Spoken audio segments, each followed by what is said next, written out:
Gracias, doctora, por su destacada intervención. A continuación, invitamos al doctor Nelson Fernando López Jácome, quien es magíster en Derecho Administrativo por la Universidad Andina Simón Bolívar, sede Ecuador, especialista en Contratación Pública por la Universidad Andina Simón Bolívar, especialista en Derecho Administrativo por la Universidad Andina Simón Bolívar. Ha realizado cursos de posgrado sobre Derecho Administrativo en la Universidad de Buenos Aires, Argentina, también cursos de posgrado sobre Derecho Administrativo en la Universidad de Salamanca, España. En cuanto a su experiencia laboral, se ha desempeñado como asambleísta constituyente por la provincia de Carchi en el año 2007, asesor administrativo de la Asamblea Nacional en el año 2009, asesor administrativo de la Fiscalía General del Estado en el año 2010, cónsul general del Ecuador en Colombia y Piales en el año 2013, presidente del Tribunal de lo Contencioso Administrativo en el año 2014.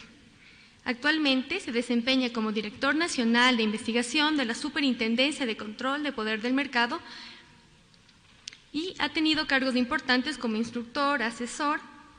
Y en cuanto a lo que son obras publicadas, el doctor Nelson López ha publicado más de 18 obras de Derecho Administrativo y Contratación Pública. El doctor López abordará el tema recursos en sede administrativa y judicial. Bienvenido, doctor.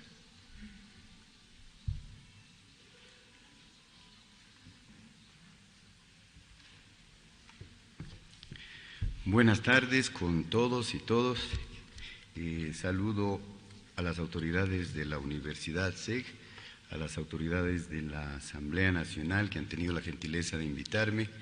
Asimismo, mi saludo cordial a los estudiantes, profesionales, colegas que nos acompañan esta tarde para poder intercambiar criterios respecto a la aplicabilidad o interpretación del Código Orgánico Administrativo. A mí se me había invitado a participar de una charla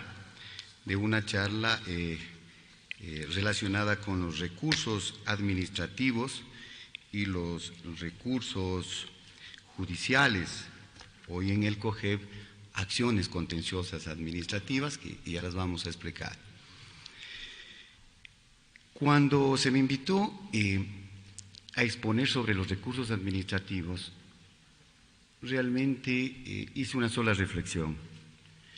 La reflexión es hacer un análisis retrospectivo de los recursos administrativos hasta antes de la Constitución del 2008, luego con la Constitución actual, y prácticamente darle la interpretación respecto de su evolución con el COA.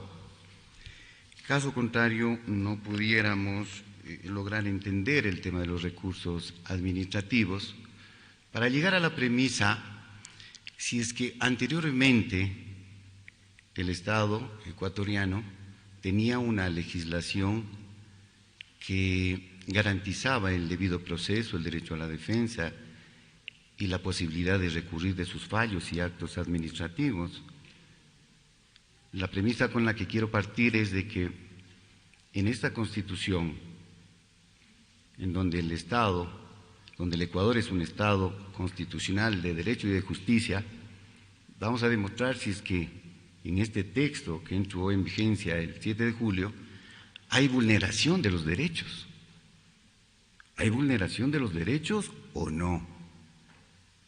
¿Se está garantizando al administrado afectado por una resolución que proviene de autoridad competente y que proviene de la administración pública el derecho a recurrir o no? Y para ello, yo me voy a permitir ejemplificar todos los recursos administrativos anteriores y actuales para sacar la conclusión definitiva. Y como hemos sido servidores públicos también durante muchos años, también yo diría que hemos tenido la posibilidad de sustanciar sumarios administrativos, como también hemos tenido la oportunidad de defendernos de las actuaciones arbitrarias, abusivas de la autoridad pública. Y por ello los enfoques siempre vendrán desde el punto de vista de la administración pública y desde el punto de vista del afectado. En ese orden de ideas, debo comenzar manifestando de que el Estado ecuatoriano y todos los estados tienen como único propósito precautelar el interés general, el bien común de las sociedades, pero sobre todo los estados tienen la obligación de garantizar el derecho a defenderse de los abusos y arbitrariedades de la administración pública, del sector público. Y para eso, obviamente, una de las garantías fundamentales expresadas en todas las constituciones es el derecho de petición. El derecho de petición. Entonces nos hacemos la primera pregunta: ¿qué son los recursos? Los recursos administrativos son medios impugnatorios mediante los cuales, a través de estos medios, los afectados de un acto administrativo interponen un recurso para solicitarle al órgano que expidió ese acto que lo modifique, que lo revise, que lo revoque, que lo reforme. Entonces, si nosotros tenemos ya una breve definición del tema de los recursos como medios impugnatorios, también tendríamos que entender qué es la impugnación desde el punto de vista administrativo, desde el punto de vista judicial, porque la impugnación es en la vía administrativa y en la vía judicial. La impugnación, como en las diapositivas se señala, no es otra cosa que ese derecho a contradecir, ese derecho a refutar sobre la legalidad del acto, del fallo o resolución. La impugnación es ese derecho a contradecir o a refutar de manera fundamentada una declaratoria unilateral de la autoridad administrativa que produzca efectos directos en el individuo, positivos o negativos. Un acto administrativo produce efectos positivos o negativos. Cuando proviene de autoridad competente, es expedido en uso de sus atribuciones y tiene objeto o causa lícita. Un acto positivo es el nombramiento. Un acto administrativo positivo es la expedición de un nombramiento. Pero un acto administrativo negativo es la destitución del empleado público. Y nosotros, los afectados por esas decisiones, tenemos que recurrir ante ese órgano que expidió ese acto para pedirle la revocatoria, para que reforme ese acto, para que modifique ese acto. Entonces, los actos administrativos realmente siempre han sido objeto de impugnación en la vía administrativa. Pero mientras me dirigía a la Asamblea, pensaba en la impugnación de los actos administrativos y decía cómo explicarlos y cómo han ido evolucionando en favor o en contra del administrado. La resolución del comisario municipal sobre derrocamiento o una resolución del director de obras públicas en un municipio sobre la aprobación de la línea de fábrica me afecta al propietario,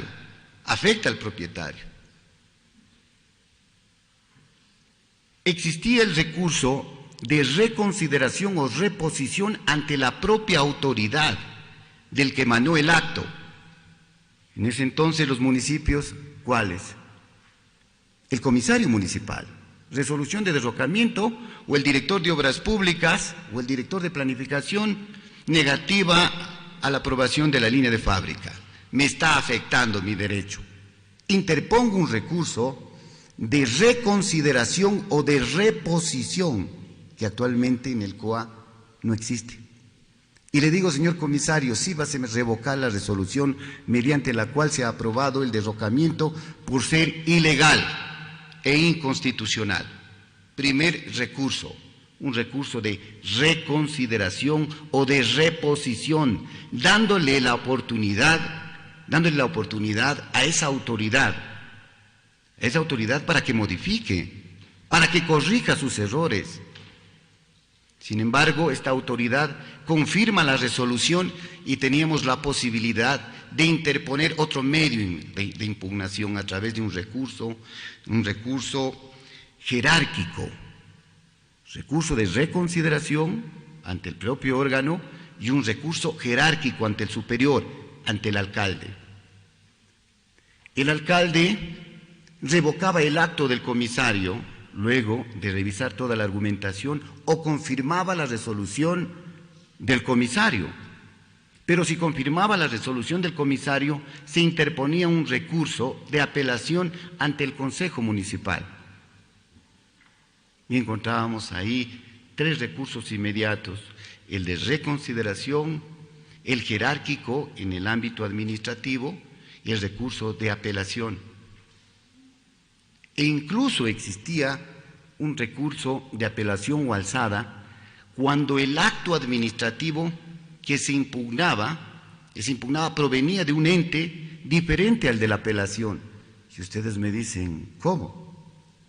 De las resoluciones de la Junta Monetaria, de las resoluciones de la Superintendencia de Bancos se apelaba ante la Junta Monetaria, 2 organismos totalmente diferentes. De las destituciones del sector público se apelaba ante la Junta de Reclamaciones, totalmente diferentes. Respecto de las expropiaciones de los municipios, había la posibilidad de interponer un recurso de apelación o alzada ante el Consejo Provincial. Y, por supuesto, agotados todos estos recursos administrativos, siempre existió el recurso extraordinario de revisión. El recurso extraordinario de revisión, que no es otra cosa que el hecho de recurrir ante la propia autoridad o ante la máxima autoridad del organismo para que revise el acto administrativo que afecta a los derechos subjetivos, pero como consecuencia del aparecimiento de un error manifiesto, hechos que evidenciarían que la resolución tiene vicios, y también errores de derecho o el aparecimiento, y lo vamos a ejemplificar, el aparecimiento de documentos que modificarían la resolución. Entonces, en el pasado existían varios recursos y el administrado tenía la posibilidad o la facultad de acogerse o no a esos recursos. Pero me acuerdo también del artículo 5 de la Ley de la Jurisdicción Contenciosa Administrativa, que decía que no se podía acudir a la vía judicial mientras no se agoten todos los recursos administrativos. Yo creería que el legislador, cuando expidió esas leyes, tenía la conciencia de que esa autoridad tenía la madurez y la inteligencia para revisar sus propios actos. Hoy, en cambio, hay un recurso de apelación y un recurso extraordinario de revisión. Un recurso extraordinario de revisión. Si el alcalde emite una resolución de destitución, ¿ante quién se apela? Hoy, de acuerdo a la ley orgánica, al Código Orgánico Administrativo, ya no pudiera interponer ningún recurso para ante el Consejo, porque los organismos colegiados no pueden abocar conocimiento de impugnaciones administrativas. Y como es expedido por la máxima autoridad, habría ese acto causado Estado, porque los recursos se agotaron. ¿Ante quién apelamos?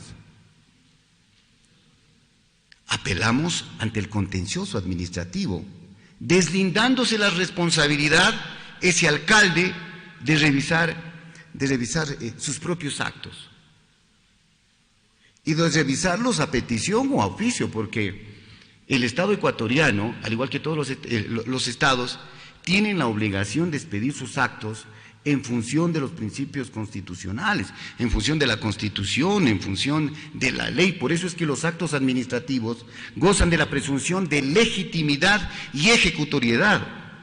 Cuando hablamos de la presunción de legitimidad y ejecutoriedad, significa que todos los actos administrativos son legítimos porque habrían sido expedidos sobre la base del ordenamiento jurídico vigente. Y si hay la presunción de legitimidad, entonces tienen que ser ejecutables, tienen que cumplirse. La resolución de destitución del alcalde, esa se tiene que cumplir. Venía conversando con un amigo y me decía, pero si yo impugno un recurso, esa resolución no causa estado, no es un acto firme y por tanto no puede ejecutarse. Digo, no. En el COGEB, en principio se dijo los actos administrativos, mientras no estén ejecutoriados, no pueden, mientras no estén en firme, no pueden ser objeto de cumplimiento. No, todos los actos deben cumplirse. Las resoluciones, las ordenanzas, por más inconstitucionales o ilegales que sean, tienen que cumplirse. Porque para dejar de cumplirse tendría que el contencioso administrativo declarar la ilegalidad o la Corte Constitucional declarar la inconstitucionalidad. Mientras tanto, habría la presunción de legitimidad y ejecutoriedad. Luego, les comentaba de que existían una serie de recursos administrativos que ofrecía el ordenamiento jurídico y la Ley de Modernización del Estado en su artículo 38 estableció que para impugnar en la vía judicial no era necesario agotar la vía administrativa, pero le daba el derecho a esa persona natural o jurídica afectada por un acto administrativo que le lesiona sus derechos a que o interpone el recurso administrativo o interpone o impugna en la vía judicial. Pero esa era una facultad propia del administrado. En el ejemplo que les pongo, el alcalde se interpone, no se le puede interponer ni un recurso administrativo. Y nos queda la vía judicial a través de la acción contenciosa administrativa y dependiendo o en tratándose de una destitución mediante un recurso subjetivo de plena jurisdicción y en el término de 90 días. Y uno se pone a pensar, ¿ese administrado queda en indefensión? Cuando uno está en el lado de la administración pública, le resulta todo fácil. Presunción de legitimidad y ejecutoriedad. Pero cuando uno es el afectado, ahí realmente se siente el desequilibrio del ejercicio del poder.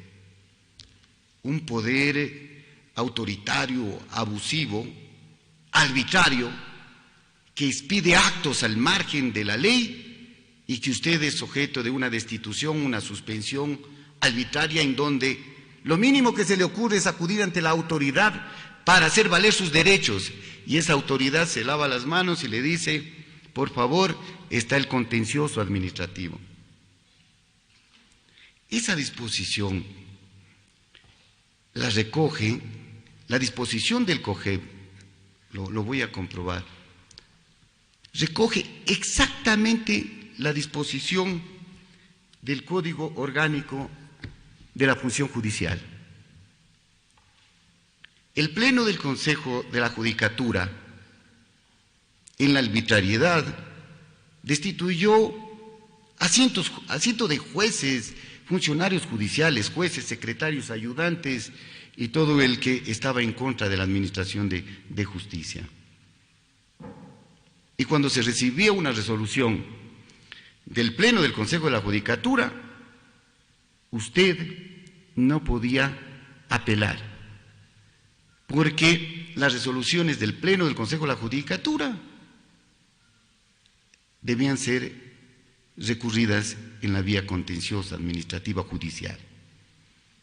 Si usted se pone a hacer una simple reflexión, primero, evadía esa responsabilidad a la que tiene la obligación el Estado ecuatoriano de ir corrigiendo, modificando, revocando, si fuera del caso, las resoluciones.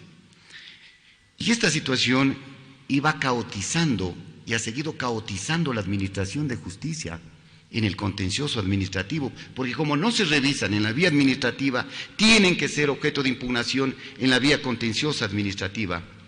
Tuve la oportunidad de ser juez y presidente del Tribunal Contencioso Administrativo en el año 2013 al 2016. Teníamos 16.000 causas rezagadas con una carga histórica impresionante. Sin embargo, cada juez teníamos la obligación de sustanciar 1.000 procesos y como se trataba de un tribunal, entonces revisábamos 3.000 procesos. 3.000 procesos.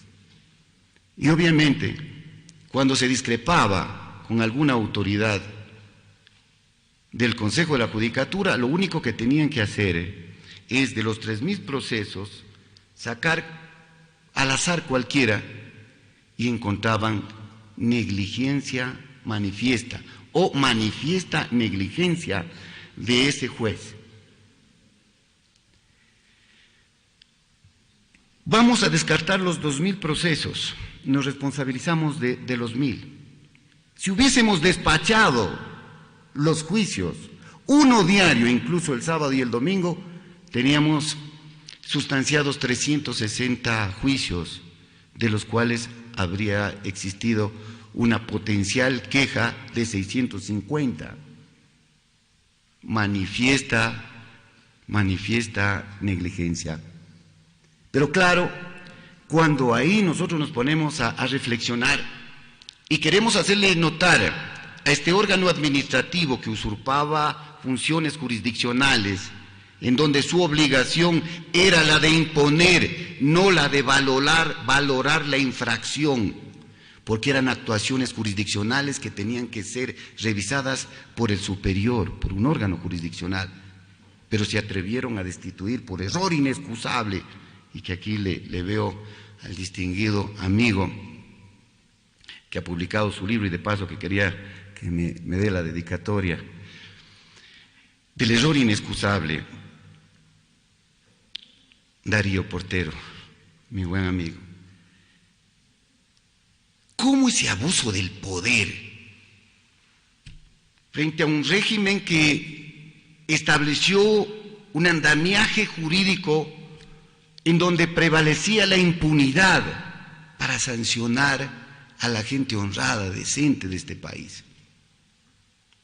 Y se atrevieron entonces a soslayar la independencia de la justicia judicial y a imponer las sanciones, un órgano administrativo dando órdenes a los jueces y valorando las actuaciones y sentencias de los jueces.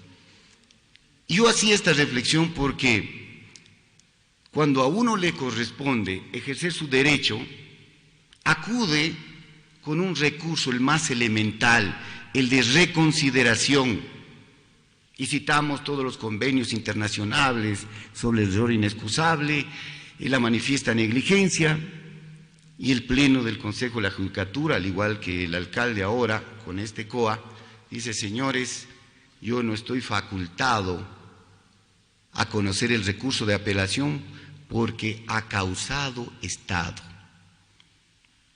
Y la reflexión es: ¿cuándo causa Estado entonces un acto administrativo?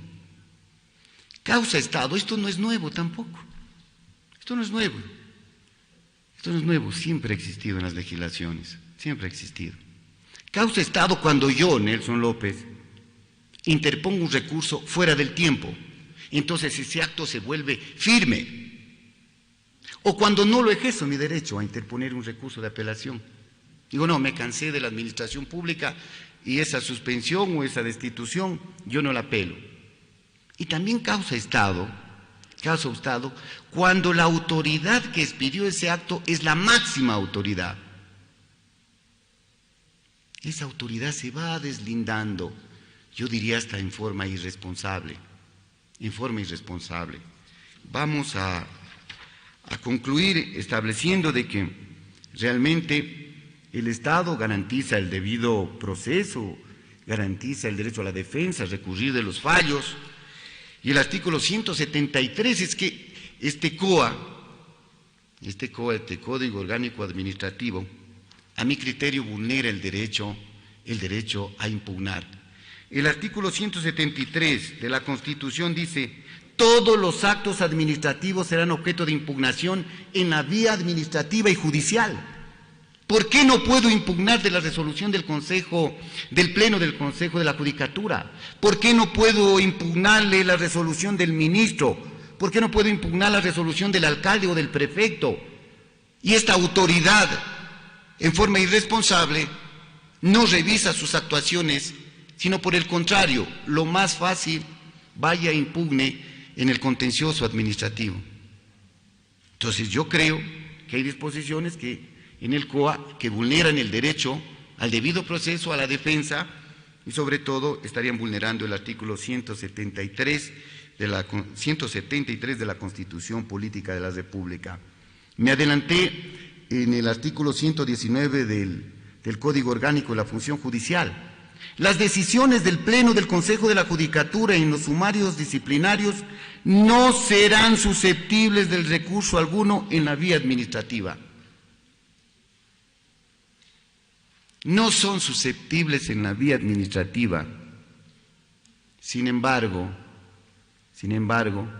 el Pleno del Consejo de la Judicatura revocaba destituciones con el cuento de la autotutela administrativa, cuando lo más lógico era a través de un recurso ordinario de reconsideración o reposición. Pero tendríamos que ver en qué casos la autotutela administrativa funcionaba y cuánto es lo que costaba. El Código Orgánico Administrativo recoge exactamente esa disposición. Cuando dice clases de recursos, se prevén los recursos de apelación y extraordinario de revisión. El acto expedido por la máxima autoridad administrativa solo puede ser impugnado en la vía judicial. Solo puede ser impugnado en la vía judicial. Se replica la disposición contenida en el Código Orgánico de la Función Judicial, hoy contenida en el COA. ¿Vulnera o no vulnera el derecho de petición? A mi criterio, por supuesto.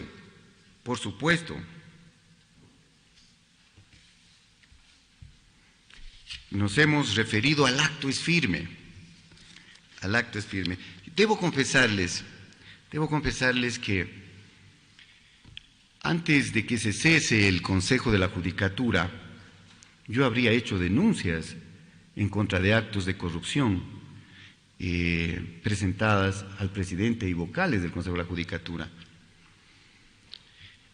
Y recibo yo una sanción de suspensión de funciones hace 2 meses. Yo ya no soy juez hace aproximadamente 1 año. Y recibo la suspensión del ejercicio de mis funciones de juez y que se me descuenten las remuneraciones. Ni soy juez y tampoco pueden descontarme las remuneraciones.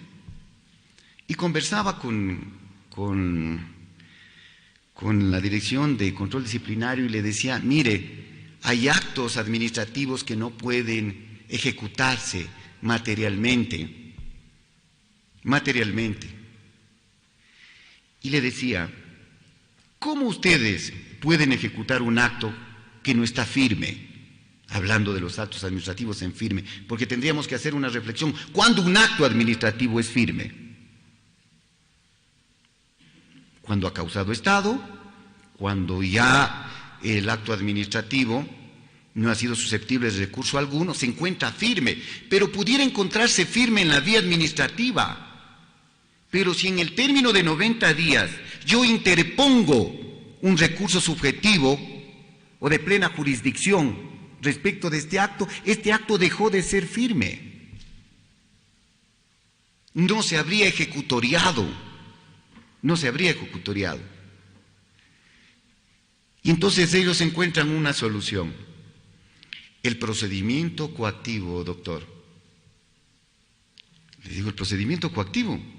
Gustavo ya había ordenado mi suspensión, pero adicionalmente sabía de que iba a interponer el recurso y había ordenado también que se me cobre a mí la multa de $5,900 a través de la coactiva.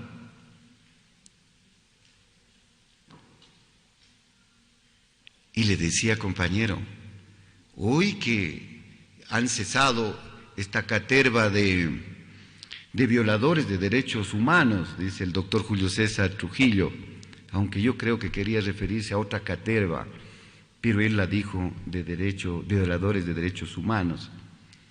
Le decía, haga la reflexión. Señores, yo sé que 10 años realmente marcan un proceso de interferencia en la justicia, de acoso laboral, de intimidación. En el caso mío yo tuve que renunciar. Aquí veo algunos compañeros jueces y exjueces. Tuve que renunciar. Tenía emisarios todos los días para que renuncie, porque no habría cumplido las órdenes del Consejo de la Judicatura ni del ex Contralor General del Estado. Y no nos equivocamos. Los dos salieron cesados y procesados como corresponde. Y gracias a Dios, yo confío en los jueces, en donde mostraré mi inocencia con estas figuras de la manifiesta negligencia. Y debo decirles, no por vanidad, sino porque mis compañeros aquí están presentes. Manifiesta negligencia cuando sustanciaba 3,000 procesos y cuando obtenía las mejores calificaciones de los jueces evaluados por el propio Consejo de la Judicatura. Entonces yo me pregunto, ¿qué pasaba con el resto? Sin embargo, solo a mí se me seguía sumarios administrativos e investigaciones administrativas por haber sido un juez probo, valiente y capaz. Porque para ser juez no solamente se requiere ser inteligente o que tenga el conocimiento, sino la valentía suficiente para administrar justicia con imparcialidad. Y si no tiene esos requisitos, mejor no opte por esos puestos. Ahora, yo creo que he hecho ya una breve descripción del Código Orgánico Administrativo. Me voy a referir brevemente, no sé si las diapositivas las vamos cambiando al segundo bloque de diapositivas que entregué. Entonces, nos quedaría que finalmente hay un recurso de apelación. En el COA entramos con 2 recursos, el de apelación y el extraordinario de revisión. El de apelación de la resolución del director provincial del Consejo de la Judicatura por una multa, se apela ante el Pleno del Consejo de la Judicatura. Encontramos ahí sí un recurso de apelación de un órgano inferior a un órgano superior. Ahí procede el recurso de apelación.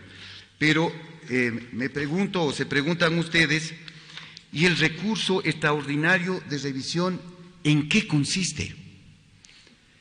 Este recurso extraordinario de revisión también, la doctrina, la legislación, lo ha señalado desde muchos años atrás, muchas décadas atrás, en la legislación.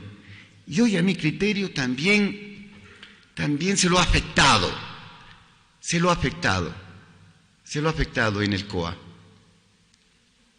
Dice que el recurso extraordinario de revisión anteriormente se lo interponía en 3 años, cuando usted lograba encontrar una evidencia de un documento que no lo conoció. En el ejercicio profesional yo me encontré con algunos recursos extraordinarios de revisión. Algún empleado municipal fue destituido por actos inmorales en el ejercicio de las funciones relacionado con el abuso sexual de una compañera. Lo destituyeron, estuvo preso.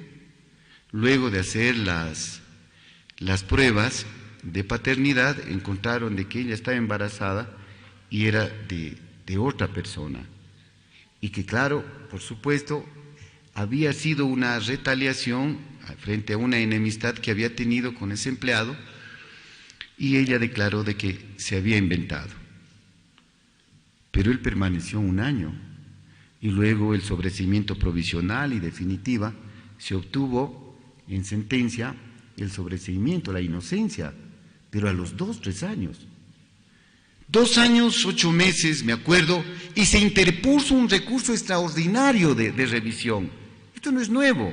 A mí lo que me sorprende es de que este COA ahora le baja 1 año. Este señor interpuso un recurso extraordinario de revisión en el municipio, no les voy a decir el nombre, el municipio. Y el alcalde ratificó la destitución, aun cuando en copias certificadas se podría haber demostrado ahí, o se demostró, de que se habría dictado el sobreseimiento provisional y definitivo al destituido. Se ratificó el contencioso administrativo, revisó el caso, ya no tenía ninguna razón de ser de que haya sido destituido por actos inmorales relacionados con abuso sexual, cuando la propia afectada, y de acuerdo a los estudios de paternidad, resultaba de que él era un completo inocente. Interpuesto el recurso extraordinario de revisión, con la negativa de la autoridad se interpuso un recurso subjetivo y el contencioso administrativo declaró la nulidad de la resolución de destitución, ordenando la restitución y el pago de las remuneraciones dejadas de percibir durante ese tiempo. Ese es el recurso extraordinario de revisión, un recurso extraordinario de revisión que tiene por propósito esperar un tiempo, antes 3 años, hoy 1 año en una causal de error de hecho. Conocí también en el Tribunal Contencioso Administrativo respecto del error de hecho, un caso que tiene sentencia favorable. Un funcionario de la CAE, hoy SENAE, en el aeropuerto, cumplía actividades hasta las 7 de la mañana, luego de lo cual él acostumbraba a reposar en una oficina, quedarse durmiendo en la oficina contigua, para aproximadamente a las 9, 10 retornar a su casa. Pero un día jueves, otros compañeros deciden festejarle el cumpleaños a otro amigo y ingieren licor y hay una denuncia correspondiente. Va la Dirección de Recursos Humanos, verifica que en la sala 1 estaban botellas de trago, luego pasan a revisar la otra oficina, le encuentran al señor dormido, pero con ropa, y entonces presumen de que igual habría ingerido licor y se encontraba en estado de embriaguez absoluto. En las pruebas nosotros que revisábamos, se llegó a la conclusión de que él, desde las 12 de la noche hasta las 7 de la mañana, él hizo despachos, revisión de mercancía y todos los trámites que tenía, pero existían cámaras respecto del trabajo que venía ejecutando. Pudo evidenciar los videos, pero adicionalmente las autorizaciones que habría dado. Destituido el señor, destituido. En el sumario administrativo le ubicaron la cámara donde lo encuentran completamente dormido en un asiento y dijeron, este también está en estado de embriaguez. No le hicieron las pruebas de alcoholemia, tampoco le pudieron evidenciar que tenga licor alguno, pero esos son los típicos errores de hecho. Los típicos errores de hecho, y claro, obviamente le provocan también la interposición de un recurso extraordinario de revisión. En conclusión, el COA tiene recursos ordinarios, que sería el de apelación, y un extraordinario especial, que sería el extraordinario de revisión. Un ordinario y un especial, que sería el extraordinario revisión. Ahora,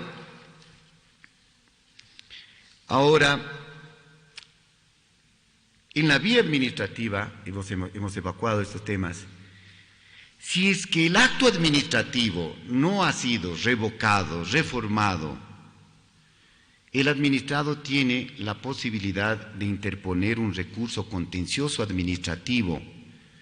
Y anteriormente, antes de la expedición del COGEB, existían 3 recursos.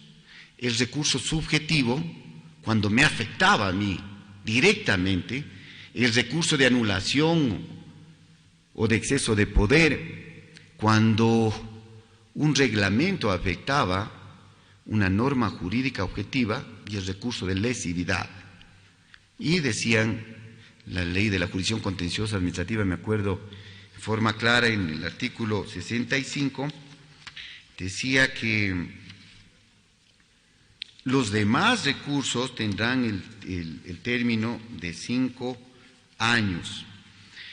El recurso subjetivo afecta directamente al individuo. Término para interponerlo 90 días.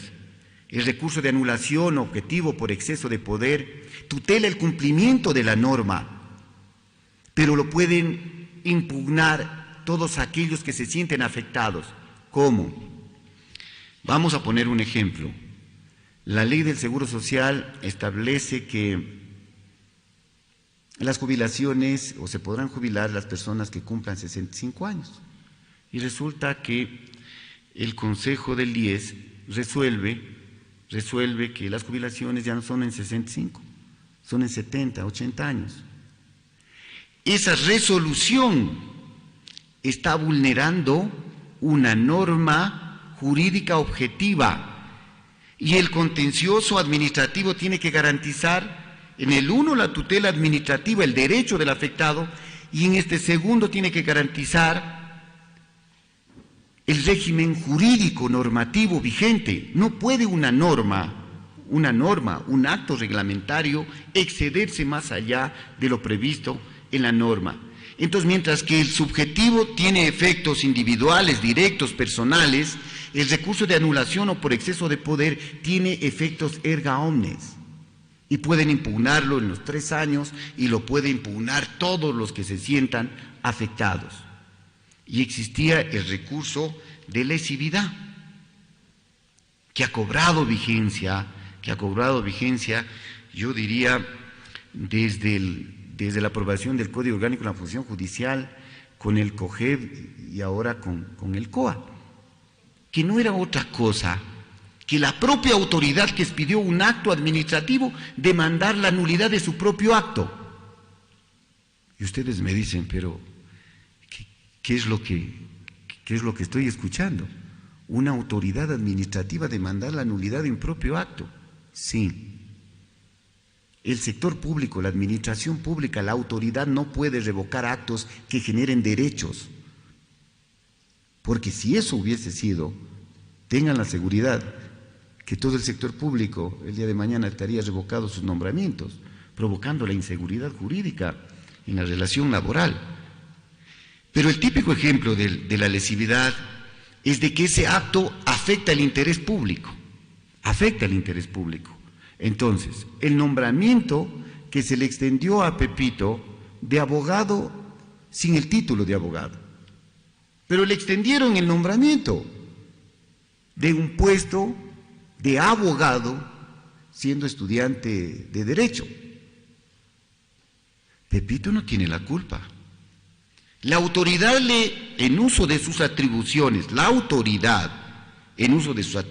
de su competencia, extendió un acto administrativo, le extendió una acción de personal mediante lo cual le nombró a Pepito abogado 4 sin serlo, sin obtener el título. Entonces, ese acto administrativo que lesiona el interés tiene que ser declarado lesivo por la propia autoridad. Entonces decimos ahí, declárase la lesividad del nombramiento otorgado a Pepito mediante acción de personal, artículo 1 y artículo 2, procédase a demandar la nulidad del referido nombramiento ante el Tribunal Contencioso Administrativo. Recurso de lesividad, lesivo el acto. El término para impugnar 90 días. Con el COGEB se hace ya una puntualización de los recursos, se hace con el Código Orgánico General de Procesos, se hace una puntualización y dice el primer recurso, yo le he llamado recursos o acciones generales, y se me viene a mí, porque ustedes me van a preguntar, pero ¿por qué usted le llama recursos contenciosos administrativos? Hay recursos administrativos y hay recursos contenciosos administrativos. Hoy se llaman acciones contenciosas administrativas y la pregunta es ¿por qué el COGEB cambió la denominación de recursos por acciones? Recurso es recurrir de la decisión de un órgano inferior a un superior. Y el Tribunal Contencioso Administrativo es un órgano de única y definitiva instancia en donde no se puede apelar ninguna sentencia expedida por el Tribunal Contencioso Administrativo. Entonces es una acción contenciosa administrativa a partir del COGEB, porque la ley de la jurisdicción contenciosa administrativa sí la definía como recursos contenciosos administrativos. Entonces tenemos el recurso de plena jurisdicción o subjetivo que afecta a la persona natural o jurídica de manera directa, inmediata. Lo acabamos de indicar, el recurso de anulación objetivo o por exceso de poder, cuando la autoridad administrativa expide una resolución violatoria a la norma jurídica, ya no al derecho subjetivo, sino a la norma jurídica. Tenemos el recurso de lesividad, se pretende revocar un acto administrativo que genere un derecho subjetivo a favor del administrado que lesione el interés público, y tenemos ahora con el COGEB las acciones especiales del silencio administrativo, el pago por consignación, la responsabilidad objetiva del Estado, la nulidad de los contratos propuesta por la Procuraduría General del Estado, las controversias derivadas de la contratación pública, y el término de estas acciones especiales son 5 años. Alguien me va a decir, pero doctor, el Tribunal Contencioso Administrativo está entendiendo el silencio administrativo como un recurso subjetivo y el término ya no son 5 años, el término es de 90 días. Yo he revisado el último libro que tuve la oportunidad de publicar, es una guía del COGEB. Y en esa guía del COGEB, cuando ubicamos al silencio administrativo, nos damos cuenta que la Corte Nacional en el 2015, expide una resolución interpretativa y dice el silencio administrativo, el término del silencio administrativo será de 90 días, contados a partir del término de los 15 días al que estaba obligado la autoridad para pronunciarse, contabilizamos 90 días. Y dice, se ha de entender que como afecta a un derecho subjetivo, es un recurso subjetivo de plena jurisdicción. Y leo las sentencias últimas y realmente están rechazando por haber caducado el término para interponer una demanda por silencio administrativo, porque se la interpuso más allá del término de los 90 días. Yo consideraría que esa reflexión o ese análisis jurídico es interesante, pero esa resolución de la Corte Nacional fue interpretativa en el sistema escrito y sobre la base de la Ley de la Jurisdicción Contenciosa Administrativa y la Ley de Modernización del Estado. El COGEB, que entró en vigencia en el 2016, habría derogado todas las normas expresas o tácitas que se opongan. En consecuencia, a mi criterio, el silencio administrativo como acciones especiales tienen el plazo de 5 años. Pero en este dilema jurídico existente en las salas de lo contencioso administrativo, y yo diría frente a una Corte Nacional que todavía falta revisar sus actuaciones por calificarlas muy suaves. ¿Quién deja de observar una resolución de la Corte Nacional? pero encontraríamos nosotros tal vez una solución en la que la Corte Nacional expida otra resolución ratificándose la interpretación respecto del plazo para la interposición, plazo o término para la interposición del silencio administrativo y que contamos con el COGEB. Sin embargo, yo le encuentro ahí el silencio administrativo, que es en definitiva cuando un individuo formula una reclamación y esta reclamación no es atendida, se entendería que la petición es aceptada. Si hubiese interpuesto un recurso ante el alcalde o ante el pleno del Consejo de la Judicatura, me hubiesen inadmitido porque no eran los competentes. Con esto, ¿qué les quiero decir? Que no solamente para interponer un recurso hay que interponerlo sin que esté debidamente fundamentado. El día de mañana, el típico ejemplo del silencio administrativo es de que hago una solicitud yo al alcalde y le digo, señor alcalde, le consigno el valor de 50,000 y le compro el monumento de la Independencia. Como el alcalde no se pronunció en el término de los 15 días, hoy con el COA, término de 30 días, se entendería que mi petición fue aceptada. Y no es así. Cuando se formulen estas reclamaciones a través de estos recursos, tiene que haber objeto lícito, causa lícita y fundamentación. Pero cuando yo interpongo una reclamación respecto a una arbitraria destitución sin un sumario administrativo o con violación de procedimiento también, y establezco, señor, restitúyame, señor alcalde, a mi puesto porque esa resolución es nula. No hubo ningún pronunciamiento y yo tengo el derecho a ser restituido. Y si le dije, restitúyame y págueme los saberes que dejé de percibir, nace como consecuencia de ese silencio administrativo un acto administrativo ficto.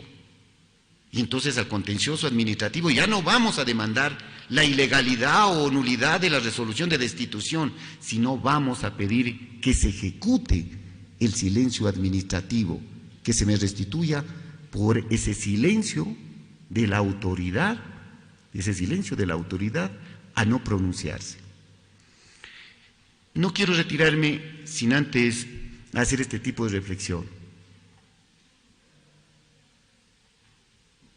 Si es la máxima autoridad la que expide un acto, el pleno del Consejo de la Judicatura, el alcalde, y no tengo el derecho ya, porque la ley no me asiste, de interponer un recurso de reconsideración, esa autoridad se lava las manos y deja que se judicialicen los problemas administrativos ante el contencioso administrativo. Pero hacía una reflexión en este COA también.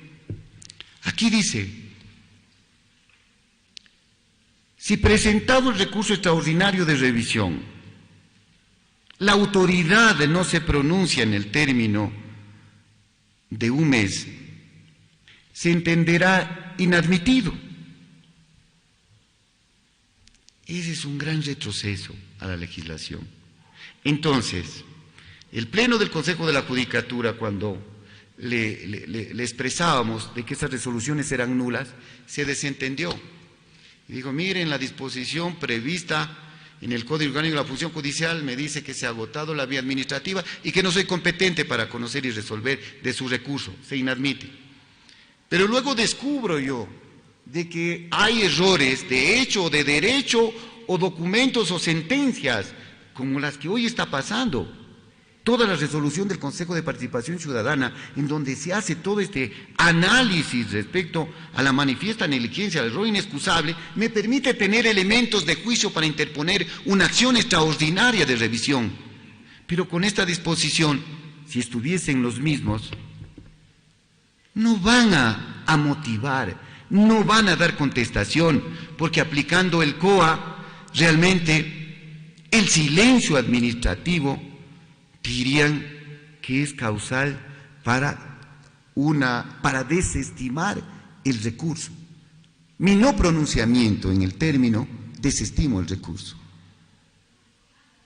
Ayer teníamos 3 años, una acción extraordinaria, un recurso extraordinario de revisión, hoy tenemos 1 año. Eso está pensado en una administración de justicia oral, ágil, rápida, pero hoy el sistema oral contencioso administrativo también va por el mismo colapso que el sistema escrito. Muchas gracias, amigos y amigas. ¿Algunas preguntas? Las personas que deseen formularme preguntas, ¿estamos a las órdenes o ya se terminó el tiempo? Ya, al final pueden formularme las preguntas. Gracias. Me dicen que al final, sí, no, yo no tengo ningún problema en responderle. Les van a entregar un papel